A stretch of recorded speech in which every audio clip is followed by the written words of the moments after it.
현대판 봉이 김선달 아닙니까? 라는 얘기가 나왔습니다. 현대판 봉이 김선달? 허허, 누구 얘기일까? 궁금하시죠? 영상으로 준비되어 있습니다. 만나보시죠. 자산운용사 등 업체 관계자들로부터 급부 받으신 거 사실입니까? 법인카드는 먼저 달라고 하셨나요? 청와대 일선에서 관찰 무마했다는 거 알고 계시고 어떻게 생각하시나요? 업체들한테 돈 받고 풀출장 제공하셨나요? 그러니까 참여했던 4천만 원 넘습니다.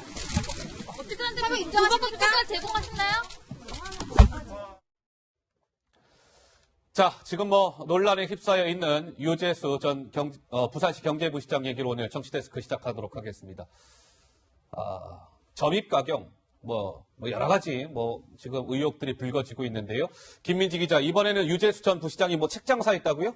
네, 그동안 골프채라든지 각종 법인카드를 사용했다든지 여러 가지 의혹이 있었지만 이번에는 책입니다.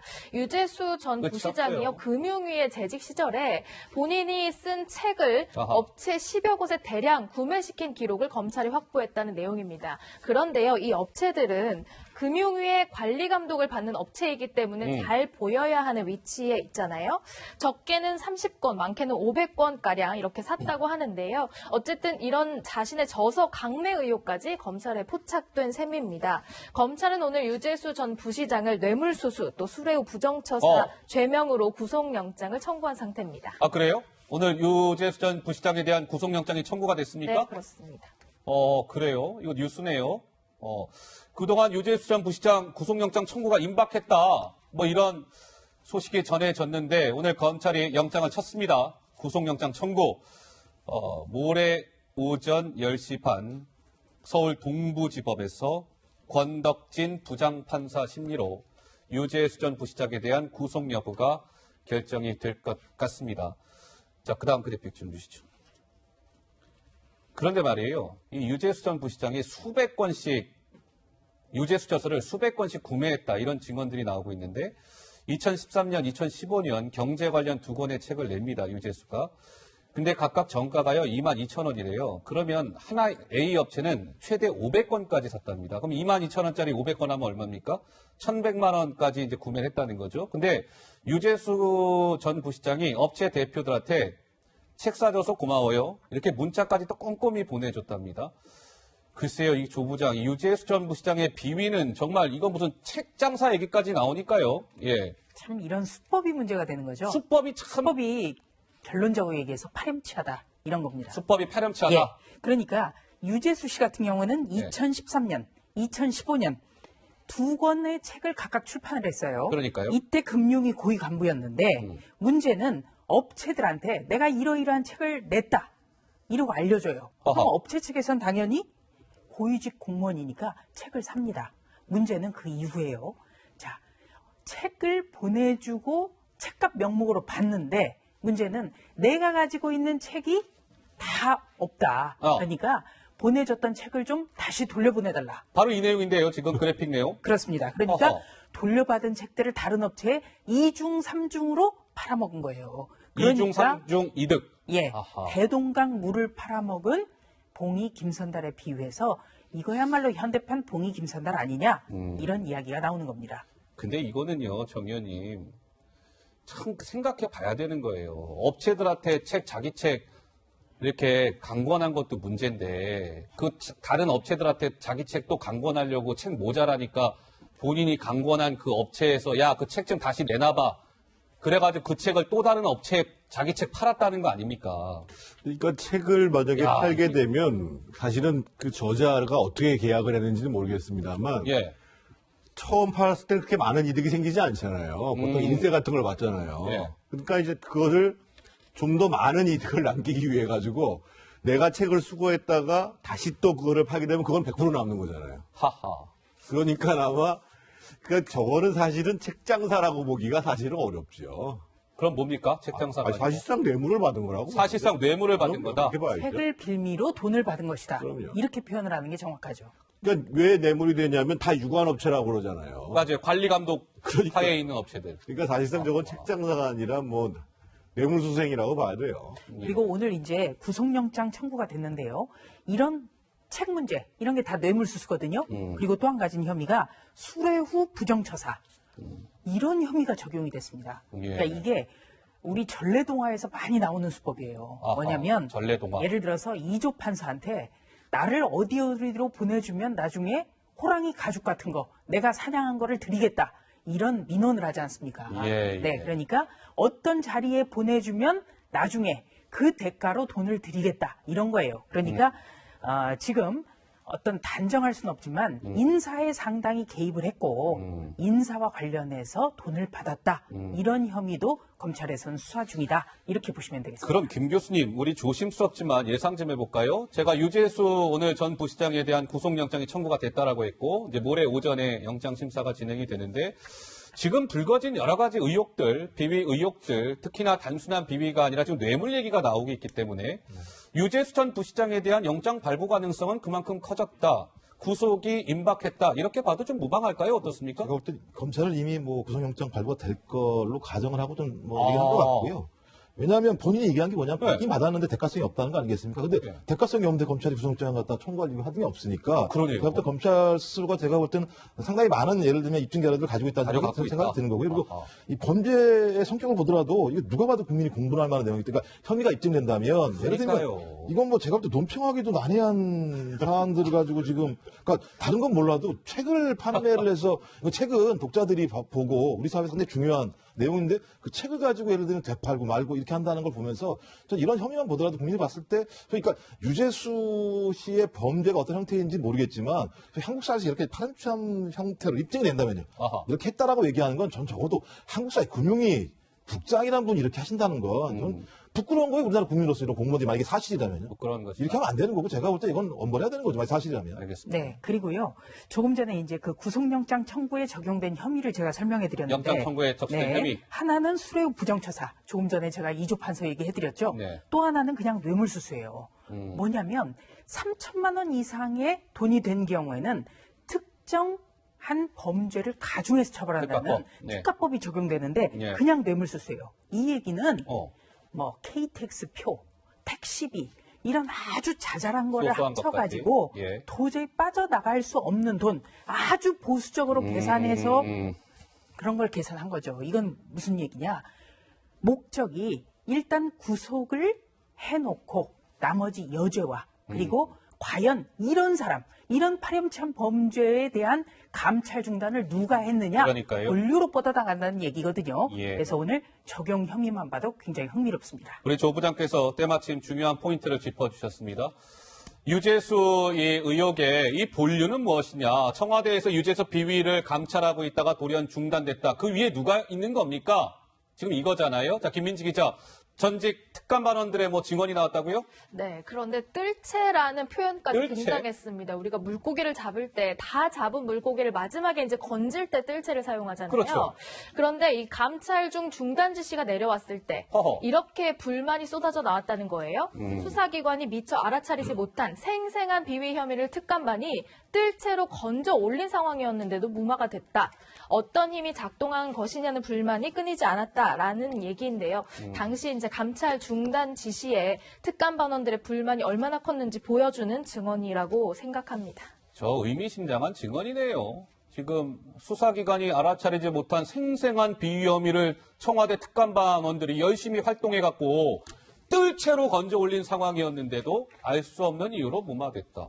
그러니까 그 처음 감찰이 시작된 게 금융위 내부 관계자들의 제보가 그렇지. 있었다는 거예요. 예. 그러니까 내부 관계자가 제보를 했으면 상당히 구체적일 수밖에 없잖아요. 그런 상황에서 처음 감찰을 할 때는 그 휴대폰도 포렌식해서 다 봤다는 거 아니겠어요. 예. 그렇게 한참 진행을 하고 있다가 어느 날 갑자기 감찰이 중단됐다 이거죠. 예. 그럼 과연 중단된 사유가 뭐냐? 사유가 이게 뭐냐? 이제 핵심 이유가 되는 거죠.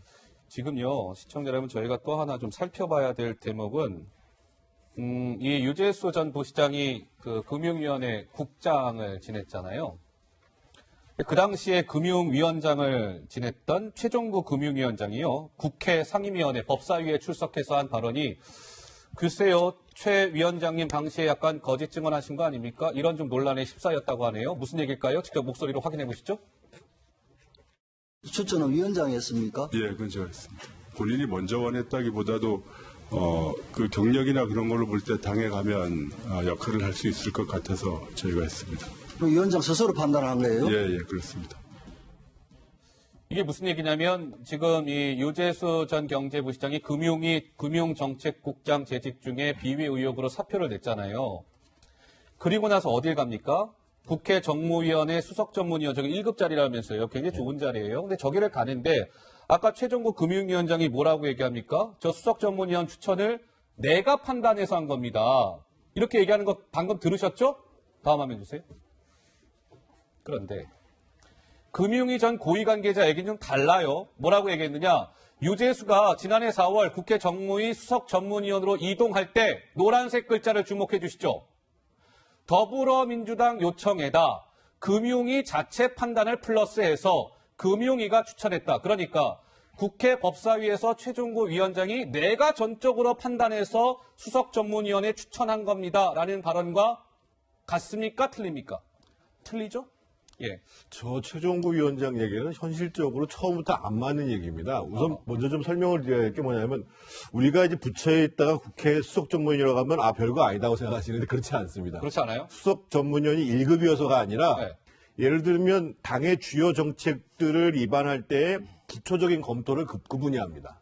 두 번째로 예를 들면 각 상임마다 있는 전문위원들은 그 전문위원이 문제를 제기하면 그걸 보고 의원들이 다 지휘하게 돼 있어요. 그래서 국회 수석 전문위원이 굉장히 센 자리입니다. 그래서 각 부처에서는 이 수석 전문위원들에 대해서 상당히 신경을 쓰는 자리예요. 그래서 예. 그것뿐만 아니라 수석 전문위원을 하게 되면 그다음에 승진을 영전을 갑니다, 기본적으로. 그래서 이제 수석 전문위원으로 많이 올라고 그래요. 아하. 그래서 보통은 당에서 예상 리스트를 받습니다. 왜냐하면 어차피 써야 될 수석 전문위원인데 실력 있는 사람을 써야 되잖아요. 그래서 제가 봤을 때는 그 최종구 위원장이 자기가 추천했다고 그러는데 아마 당에서 찍었을 가능성이 훨씬 높습니다. 민주당 요청이라는 게 당에서 딱 찍었을 가능성이 크다. 예. 유재수 시켜줘야 된다. 예. 근데 또 하나 아이러니가 뭔지 아세요? 그전 그래픽 좀 주실 수 있어요? 이거 어떻게 해석해야 될지 모르겠는데요. 김 교수님. 자, 유재수라는 저분이요. 금융위원회 금융정책국장 때 비위 의혹으로 사표를 냈잖아요. 근데 재밌는 게 뭐냐면 민주당 요청으로 수석전문위원 간 것도 아이러니하지만 정무위라는 걸 봐주셔야 돼요. 국회 정무위가 상임위가 하는 일이 뭡니까? 이런 금융기관들 감독하고 피감기관으로 두고 있는 데가 정무위예요. 본인은 정작 금융정책국장 재직 취재 비위가 있는데 금융감독을 감독하는 정무위 수석전문위원으로 간다? 이게 도대체 뭡니까? 아마 의원분들도 저기 가고 싶어 하실 거예요. 정무위 같은 경우는. 그래서 보면 이제 저희가 저기에 가게 되면 집권당의 수석 전문위원으로 가서 차관으로도 승진할 수 있는 자리이기 때문에 누구든 가려고. 제가 그래서 유재수 씨가 아마 제가 얘기했을 거예요. 당에다가. 제 느낌에는.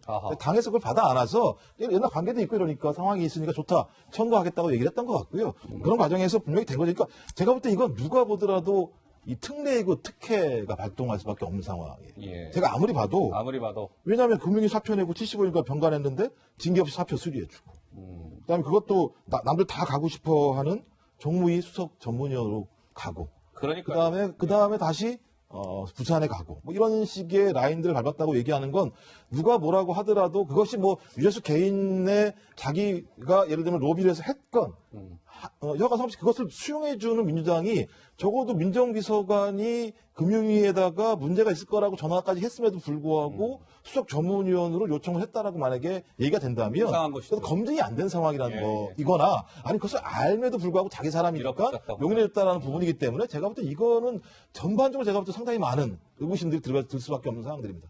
예, 네. 우선 그 상임위 수석 전문위원 자리는요 차관보급이에요. 차관보급이에요? 네, 차관보예요. 쉽게 말하면. 어허, 그러니까 차관 밑에. 이 몇 년 전에 법사위 수석 전문위원으로 이금로 검사가 왔어요. 이금로 검사. 네. 그리고 나서 이금로 검사가 수석 전문위원 거치고 나서 법무부 차관 됐잖아요. 허허. 그런 자리란 말이에요. 아이고, 좋은 자리. 굉장히 그러니까 승진하기 좋은 곳. 네. 이걸 어떻게 정하느냐? 우리 정태근 전 의원이 잘 설명해 주셨는데 당이 추천을 하고 해당 기관은요. 파견 결정을 하는 거예요. 그러니까 최종구 전 금융위원장이 제가 추천했습니다. 이건 맞지 않죠. 예, 그러니까 어떻게 보면은 민주당 쪽의 요청을 어떻게 보면은 좀 감싸기 위한 것 아니냐 이런 분석도 가능하고요. 예. 그래서 검찰은 바로 최종구 전 금융위원장을 소환해서 조사해야 돼요. 그렇기 때문에. 그렇죠? 예. 예. 그리고 유 전 부시장 같은 경우에는 금융위에서의 비위 사실이 이미 청와대 감찰반으로 인해서 특정돼가지고 조사를 받았어요. 예. 그런데 여기에 대해서 병가를 내면서 잠적을 했습니다. 그러면 어떻게 돼야 돼요? 상식적으로는 파면돼야 되는데 파면돼야 되는데. 파면이 아니라 수석 전문위원으로 갔단 말이에요. 그러니까요. 그러니까 예. 감찰을 누가 중단시켰느냐? 이게 바로 수사의 본류라는 말씀을 하지 않을 수 없습니다. 잠시 후에 지금 조 부장 말씀하신 것도 차근차근 짚어드릴 겁니다. 시청자 여러분 좀 주목해서 봐주시고요. 근데 이 유재수 감찰 사실을 청와대에서 감찰한 이 사실을 김민지 기자 이 금융위 쪽에 통보한 사람이 좀 논란이 되고 있다면서요? 네, 이 설명을 드리기 위해서는 먼저 감찰의 보고 라인을 먼저 설명을 해드려야 될 것 봅시다. 같아요. 이제 특감 반원에서 조사를 하게 되면요. 그 위에 이인걸 특감 반장에게 보고를 하고 그렇죠. 또한 박형철 반부패 비서관에게 보고해서 조국 민정수석까지 이렇게 보고 라인이 정해져 있습니다. 그렇죠. 그런데 이 보고 라인에 없는 백원우 민정비서관이 어허. 유재수란 사람을 우리가 감찰하고 있다는 사실을 금융위에 통보해 주는 겁니다. 그러니까 이 비밀스러운 감찰 내용을 보고 라인에도 없는 사람이 해준 것이 좀 석연치 않다. 이런 얘기가 나오는데요. 관련 목소리가 준비되어 있습니다. 유재수 사건에서 갑자기 엉뚱한 이름이 튀어나옵니다. 반부패 비서관실의 특감반과 전혀 관계가 없는 민정비서관 백원우가 튀어나옵니다. 유재수 사건을 수사하는 지금에서야 다시 크게 부각되는 것입니다. 당연히 월권이죠. 백원우가 있는 민정비서관실은요, 공직자에 대한 감찰 권한이 없는 겁니다. 조국의 공무상 비밀 누설 혐의, 유재수 사건 감찰을 백원우한테 누설했다. 이거 아니겠습니까? 분명히 자기가 백원우한테 시켰다고 조국이 스스로 얘기를 했습니다. 유재수 전 금융위 국장 경우에 있어서는 비위 첩보가 저희에게 접수되었습니다. 첩보를 조사를 한 결과 비위 첩보 자체에 대해서는 근거가 약하다고 보았습니다. 민정비서관실의 책임자인 백원우 비서관에게 금융위에게 통지하라고 제가 지시했습니다. 이상입니다. 자, 조국 민정수석 당시 이제 민정수석 얘기까지 들었죠. 그러니까 정상적으로 한다면 유재수 저 비위 저 감찰 사실을 금융위 통보할 때는 저 주황색 글자 박형철 반부패 비서관이 금융위에 통보를 해줘야 되는데 엉뚱하게 저 체계에 저 라인에 있는 박형철이 배제가 되고 금융위에 감찰 사실을 통보한 사람이 박형철이 아닌 백원우 민정비서관이 뜬금없이 등장한다. 김태우 지금 전 특감 발언 얘기 들었죠? 이건 뭐가 문제가 있다는 걸 의미하는 겁니까?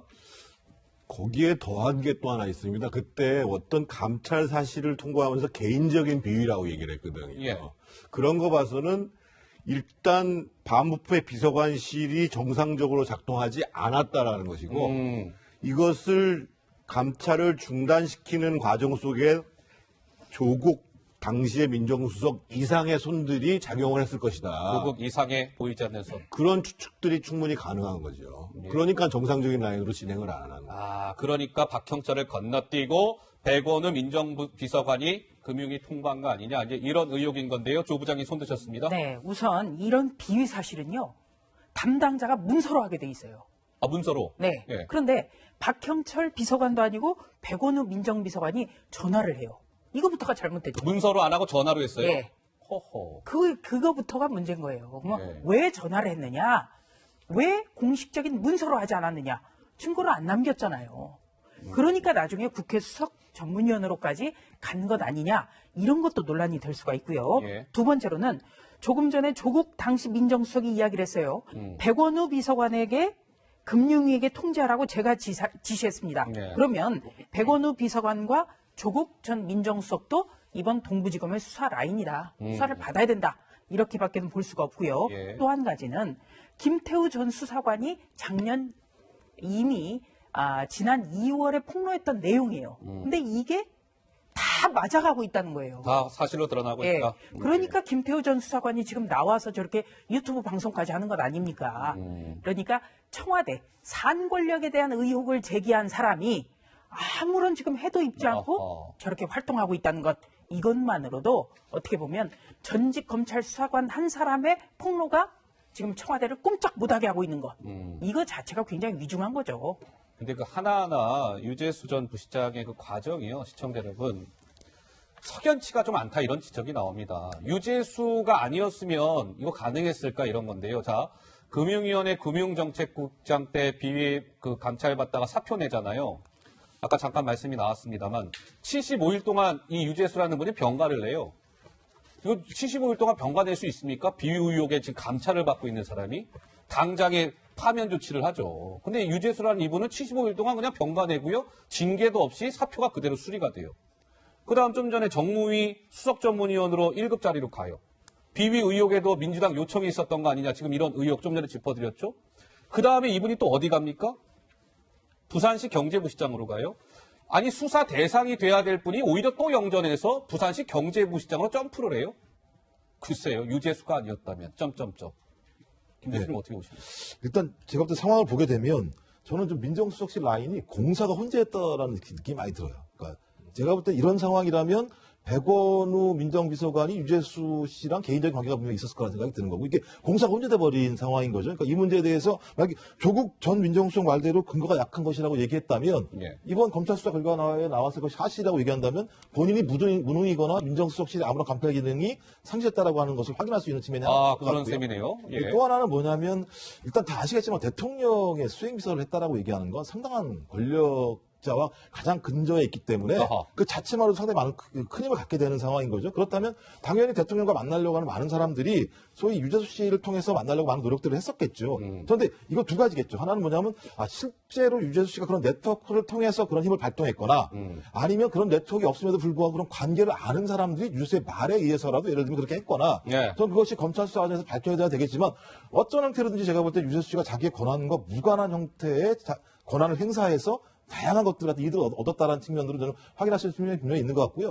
저는 그런 측면에서 이건 지금 제가 생각해도 제가 볼 때도 많은 부분들이 검증 안 되고 있는 권력에 대해서 그냥 그렇거나 관행적인 것들이 많이 들어갔다는 측면이 많이 들어요. 그런 측면에서는. 자, 김민지 기자. 유재수 이 의혹에서 이제 정작 어떻게 보면 본질은 이것인데 자, 어떤 얘기입니까? 일단 그 감찰 무마된 것에 대해서 뭔가 윗선이 작용된 게 아니냐는 의심을 계속 해오고 있잖아요. 그렇죠. 특히 이 사실을 가장 먼저 폭로했던 김태우 전 특감 반원은요. 이런 얘기를 하면서 검찰도 이 부분을 들여다보고 있다라는 의미심장한 이야기를 했습니다. 먼저 목소리 듣고 오시죠.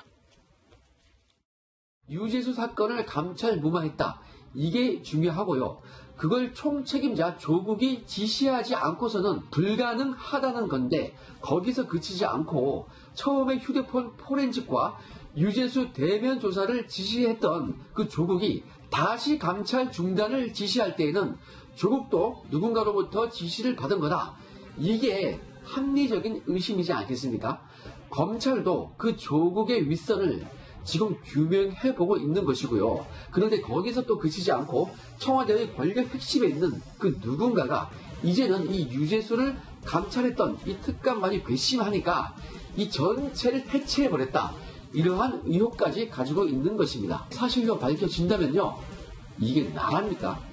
이게 깡패의 행태지 청와대의 행태입니까? 네, 감찰 무마 의혹이 정말 사실이라면 과연 그러면 왜 유재수 전 부시장을 보호해야 했을까? 이런 증언들도 나옵니다. 여권 내 인맥이 많은 사람이다. 문재인 정부 청와대에 근무했거나 근무 중인 정권 핵심 관계자 누구누구와 친분이 있는 사람이고 또 노무현 정부 청와대에 함께 근무했던 누구와도 친분이 두터운 사람이라더라. 이런 얘기도 보태지고 있는 상황입니다. 그러니까 이제 유재수 전 부시장이 여권 내 인맥, 저희가 이니셜 처리를 하기는 했습니다만 구체적으로 막 실명까지도 등장을 하고 있는 상황입니다. 그렇다면 이게 아까 김태우 전 특감반원 검찰 수사관도 이렇게 얘기하잖아요. 검찰도 조국의 윗선을 지금 규명하고 있다. 이렇게 얘기합니다. 그러니까 이 청와대의 유재수 감찰 무마 이것은 조국은 기본이고 조국 그 이상의 누군가에 보이지 않는 손이 닿았을 가능성이 크다는 점을 검찰이 예의주시하고 있다. 이거 만약에 사실이라면 조 부장 물론 좀 조심스러운 얘기이긴 합니다만 상당히 파급력이 큰 사안인 것 같습니다. 파급력이 지금 엄청 크죠. 엄청 큽니까? 네, 왜냐하면은 유재수 씨란 인물 자체가 노무현 정부 시절에 민정수석실에서 근무를 했어요. 당시 민정수석은 문재인 대통령이었습니다. 그리고 대통령 일정을 담당하는 제1부속실에서 일을 했어요. 그러니까 대통령이 일정을 담당한다. 쉽게 말해서 문고리였다는 거예요. 문고리 권력이었다. 그렇기 때문에 충분히 어떤 권력 실세와 가까울 수밖에 없고 또 이런 문고리를 통해서 많은 것을 청탁하려는 사람들도 있었을 겁니다. 그리고 어떻게 보면 이 조국 전 법무부 장관과 그 가족들 이것보다도 파급력이 더 커요. 이거는 왜냐?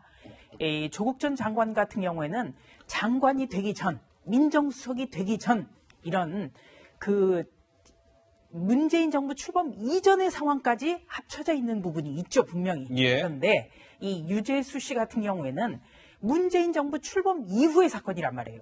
그리고 지금 뭐 감찰을 누가 어떻게 막았는지도 모르고 아하. 감찰은 충분히 했는데 자신을 감찰한 직원에게 오히려 유재수 씨 같은 경우는 어떻게 나를 감찰하고도 지금 이 자리에 있느냐 어허. 이런 큰 소리까지 쳤었잖아요. 그렇습니까? 이게 살아있는 권력 그러니까 문재인 정부 출범 이후에 일어났기 때문에 가능한 일들이에요. 그러니까 순전히 문재인 정부 출범 이후의 사건들 한마디로 권력형 게이트예요. 권력형 그렇기 게이트다. 때문에 이거는 조국 전 장관과 그 일가만큼의 파급력 아니면 그 이상의 파급력 어허. 그리고 특히 보이지 않는 손 그 조국 당시 민정수석 위의 윗선은 과연 누구였느냐 여기까지 수사가 갈 수밖에 없다.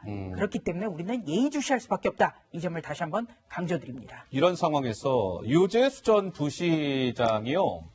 최근 뭐 유재수 전 부시장도 휴대전화가 있을 테니까 이게 통화를 했을 거 아니에요. 근데 검찰이 수상한 통화 내역을 포착했다면서요, 김 기자? 네, 유재수 전 부시장의 자택 등을 압수수색하는 과정에서요, 이 통화 내역, 누구랑 통화를 어떻게 했는지 이런 것들도 좀 확보를 했다고 하는데요. 누구랑 내용이 했어요? 좀 심상치 않습니다. 네. 그러니까 검찰 수사 시점을 전후해서 청와대의 한 핵심 인사와 집중적으로 통화를 한 사실이 파악됐습니다. 그런데 뭐 좀 자주 통화할 수는 있지만 사정당국 관계자에 따르면 이 특정 인사와의 통화 횟수가 정말 비정상적으로 많다 이런 얘기가 나와서요. 검찰이 이 부분을 집중적으로 들여다보고 있다고 합니다.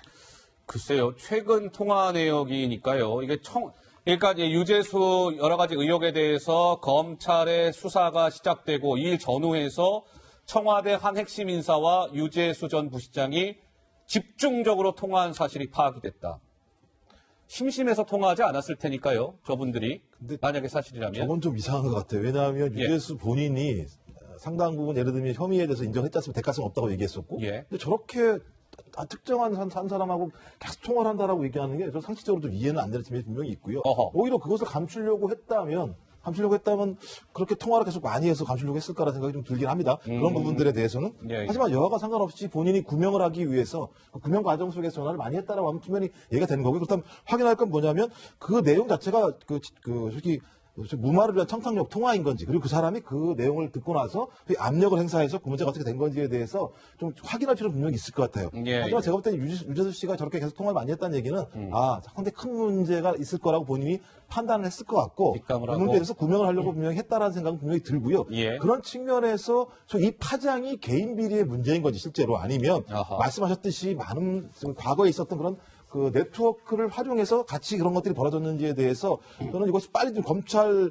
수사 과정에서 확인이 된다는 생각이 들어요. 왜냐하면 문재인 정부의 핵심적인 문제가 뭐냐면 도덕성 문제였었거든요. 문재인 정부만큼은 도덕성 깨끗할 것이다. 자신이 있다라고 얘기했었는데 예. 그 문제에 대한 좀 아주 상당히 커다란 구멍이 난 거 아니겠습니까? 그런 측면에서는 저는 조국 민정수석이 있었던 2년 이상의 민정수석실은 거의 싱크홀 같은 역할을 했다고 봐요.